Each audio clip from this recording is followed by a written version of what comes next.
ఈ వాక్యం వింటున్న ప్రతి దేవుని బిడ్డలారా గమనించండి. నీ భక్తికి ప్రతిఫలం ఏంటో తెలుసా?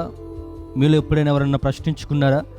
ఇంతకాలం నేను భక్తి చేస్తున్నాను, ఇంతకాలం నేను దేవుణ్ణి సేవిస్తున్నాను, ఇంతకాలం నుంచి నేను దేవుని మందిరానికి వస్తున్నాను, ఇంత ప్రార్థన చేస్తున్నాను, ఇంత ఆరాధిస్తున్నాను, దేవునికి నా దశమ భాగము, నా కానుక, నా ప్రతి తర్పణలో దేవునికి ఇస్తున్నాను, ఇంతగా నేను దేవుణ్ణి ప్రేమిస్తున్నాను, మరి నా భక్తికి ప్రతిఫలం ఏంటి అనే ఆలోచన నీలో ఉంటే దేవుడు మాట్లాడుతూ అంటున్నాడు, నీ భక్తికి ప్రతిఫలము పరలోక రాజ్యము. ఆమేన్, ప్రైజ్ ది లార్డ్, హల్లెలూయా.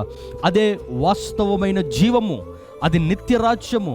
ఈ లోకములో భక్తి కలిగిన వారికి, భక్తి కలిగిన విశ్వాసులకు, ప్రార్థనా జీవితం కలిగి పరిశుద్ధమైన జీవితాన్ని కాపాడుకున్న ప్రతి ఒక్కరికి కూడా ఈ లోకములో నీ భక్తికి ప్రతిఫలము నిత్య రాజ్యమనబడిన పరలోకం.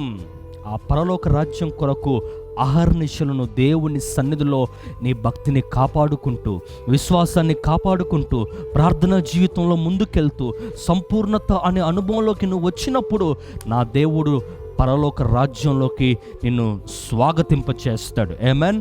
అంత మాత్రమే కాదండి, నీ భక్తికి ప్రతిఫలం ఏంటో తెలుసా?